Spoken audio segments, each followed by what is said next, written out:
šodien būs update vidīgs. Tātad ārija stāv vēl joprojām. Dabūju dažas detaļas priekš viņas. Būs filtriņš. Gultņi kloķenē. Jauns MHR variators. Tāds pats kā bija iepriekš. Vēl viena atspere, kuru nebūs vajadzīga. Jauni ķēbeļi. Carbon Edition. Jo oriģināli ir šidādas te alumīnija, tā kā, nezinu, no jāviņas kaut kādas būtu uzlikti. Nu, drausmīgi, karoči. Tā kā jauni ķēbeļi būs kaut kādi bišķi mazāki un smukāki. Ručka, Motoforce. Trosīta gāzes. Dažas detaļas karburātoram, adata jauna, atspere. Kaut kādas vēl te detaļas, nu, kas karburātoru kaut kas un virzuļa pirksts arī jauns. Separatoriņš jauns, un tad kas te vēl ir atsperīts mazās sajūgam. Tā kā jā, vēl atklājās viena lieta, kāpēc varētu būt, ka tā aprīlī negāja tā kā vajadzēja iet. Tas ir, kaut ko es te bakstījos, šito ručku gāzes, un saprotu to, ka, nu, tā kā, nu, samērā īsa. Es pat nezinu, vai viņam stokā nāk tik īsas vai nē, bet, nu, tāda vienmēr likās, ka baigi īsā tā ruču. Un izrādās tas, kad, var redzēt, nevar redzēt, kad pilnībā gāzīti līdz galam pagriež, tad droseli līdz galam neatvarās vaļā. Tur vēl paliek ciet kaut kādas viena piekdaļa. Tas varētu būt iemesls, kāpēc viņš arī gāja bišķi sūdīgāk nekā vajadzēja iet. Noteikti, tā jau mazais karbīts, jā, un pie tam droseli neatvarās līdz galam vaļā. Tas varētu būt, ka tāpēc arī viņš negrieza. Arī jābarots tik daudz, cik vajadzēja. Tā kā tas arī viens. Es toreiz, kad grābstījos ap to karbi un regulēju to čoku un visu, es pat neiedomājos pastīties, vai droseli pilnībā atvarās. Tā kā vienmēr tas jāpārbauda, ka uzliek jaunas drosītes un ručkas un karbis, un tad jā, lai vienmēr būtu pilnībā atvērts. Tā kā tas tā par aprīliju, tā vēl kas. Jā, diskiem ir tā, kad beigās domājām un izdomājām to, kad laikam liks SRX diskus virsū. Tas ir, nu, vai 2. gēna vai 3. gēna, palielam vienalga, tā kā dabūju dakšu. Nezinu, kas tā laikam ir 2. gēna dakša un disks priekšējais. Vēl vajag dabūt aizmugurējo disku no 2. gēna vai 3. gēna, palielam vienalga. Ar starpliku bez. Tā kā, ja kādam ir aizmugurējais SRX disks, kaut kur tuvāk Jelgavai, tad var padot man ziņu. Un jā, pa aprīlī kaut kā tā apmēram. Tad par pašu BVS-u ir tā. Tad, kad bija te vienu momentu silts laiks parādījās, plus 5 grādi, un sniega nebija, bija tikai slapšs. Dabūju izbraukt aplīt, gribējās baigi izbraukt, saprast, kas un kā.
Tā kā pēc vidīka var saprast to, ka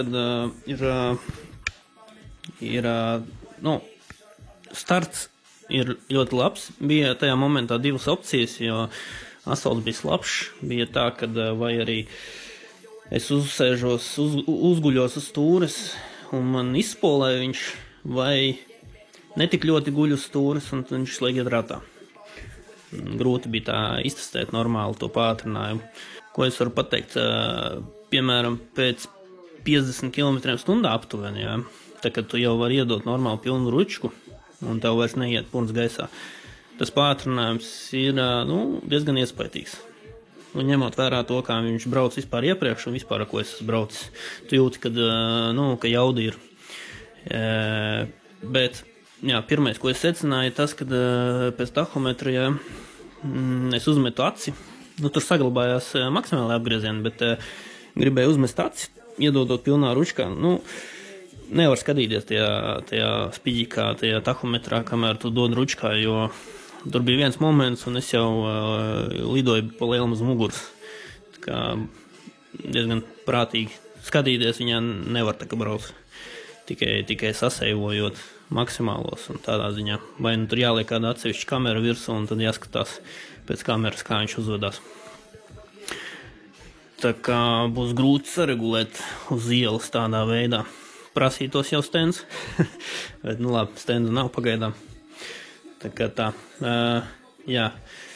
Pirmkārt, negriež maksimālos apgriezienus, tik cik vajag bija 11,7, 11,8 tūkstoši, un pie tiem tas dzinējs neattīst maksimālos zirgus, tā kā jāregulē transmisija obligāti būs, jo tā ir transmisijas vaina, ka viņš nespēja uzspiest tos visus apgriezienus, cik vajag. Un tas ir viens, pie kā viņš paliks vēl ātrāks. Un tad, jā, vispār braukt ar viņu ir diezgan tā sketčī, ņemot vērā to, ka viņš ir baigi maziņš. Un ir tāda sajūta, ka, tu uzgulies stūris, startē, un tā kā purns paceļās gaisā, un tu sēdi uz priekšu daudz, tev jācenšās noturēt līdzsvars. Un to ir diezgan grūti izdarīt. Viņš tā kā grib braukt uz vienu pusi vai uz otru pusi, un tev nav variantu, kā, tu gāzies, tev ir jāatlaiž ručka, lai tev purns priekšējais rats nosēžās zemē, tu dabūni saķeri, un tu vari līdzsvaru dabūt atpakaļ. Atkal dod ručkā, jā, un diezgan tā sketčī braukt ar viņu, bet, ja tā nebūtu, tad nebūtu interesanti. Tā kā iedzēja bis. Uzlika jaunas ručkas, jo vecās man nepatika, viņām ir šitādi te kvadrāti virsū. Man patīk vienkāršas, un nav vērti man ar tādām, es uzliku parastās vienkāršās ručkas, un uzliku jaunu kurbulīti. Melns STR8, un beidzot kromēto vāku, jo man nebija kurbuļa, tad es laiku vāku ņēmu no prīlīs, un tagad ir beidzot kromētais virsū. Jā, tad vēl noņemšu tūlīt vāku, parādīšu, kas tur apakšā darās. Transmisija, te viss tas pats, kas bija, bet es pačēkoju pēc tam to, kad rekur var redzēt, kad siksna, jā, rekur, cik ļoti viņa sēž iekšā šķīvjos lejā, neuziet līdz galam augšā. Attiecīgi ar visu to, ka tie ir mināra mazie šķīvīši, un viņi pat nav līdz galam uzgājuši augšā, viņš tā no vietas ceļ, ka var izspolēt un raut ratā. Tas nozīmē to, ka motors ir ļoti spēcīgs, jā. To var redzēt uzreiz. Ja nebūtu siksnu jau augšā, jā, tas jau būtu krietni labāks rāviens, kuru principā nevar izmantot, jā. Un tā kā būs interesanti, kad es uzlikšu oversize transmisiju un vēl lielākus šķīvus, ka siksna stāvēs vēl augstāk, jo variātors strādā tā, kad, tie, kas zina, tie, kas nē, tie nē, jā, palielam tā kā ritenim, jā, priekšā ir sākās ar mazāku zvaigznīti, aizmugurē lielāk, jā, un tagad tu pātrinies, jā, tu pārslēdz ātrumus, tā kā pārnesums. Šeit siksna iet uz augšu, te viņi iet uz leju, Un tādā veidā tev mainās pārnesums, jā, un tev tas rollers ieskrienās ātrāk un ātrāk. Vot. Un. Jā, tā kā būs vēl lielāki šķīvi, nu, tad jau es pat iedomājos, kā būs, jā, kad, nu, tas starts būs vēl brutālāks. Bet, nu, tā jēga diži nebūs, jo tu viņu nevar izmantot. Tāpēc droši vien nebūs variantu, kā likt garāku reduktoru un, tā teikt, sākt izmantot visu to potenciālu.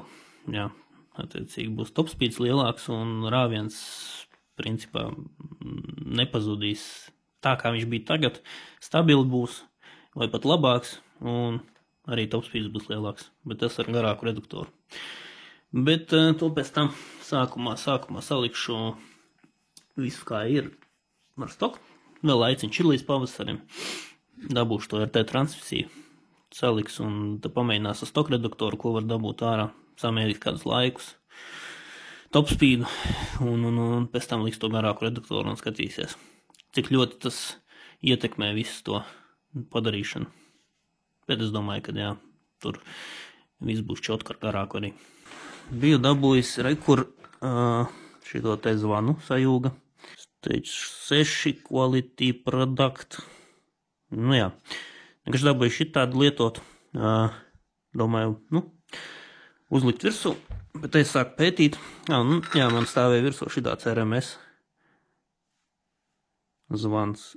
Un, jā, karoči, pirmais, ko es tā pamanīju, plakne, pa kuru ķer šitie te sajūga kluči. Jā, sanāk tam zvanam vecajam RMS, viņam tā plakne ir daudz lielāka nekā šitam Stage 6. Te jau uz aci var redzēt, ka tā plakne ir daudz mazāka. Un tad es tāds paņēmu, ka uzlikt virsū, pastīties, vai vispār tiek izmantot visu plakni uzliekšu to Stage 6. Un te var redzēt, kad kluči pat torči ārā. Attiecīgi netiek izmantot visa plakne sajūgam. Līdz ar ko lielāka opcija, ka viņš slīdēs. Jo te uzliekot virsū, var redzēt, kad kluči vispār nespīd ārā sajūgam. Nezinu, vai var redzēt, vai nevar redzēt, bet, nu, katrā ziņā viss tiek nosakts pilnībā.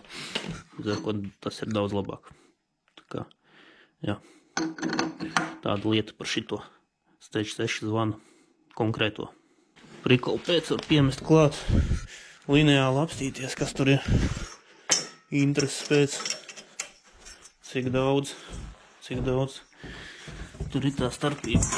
Ja mēs pieliekam šito, tad 12 mm plakne, kur ir slīdējis sajūga disks, nu tas ir ķēris.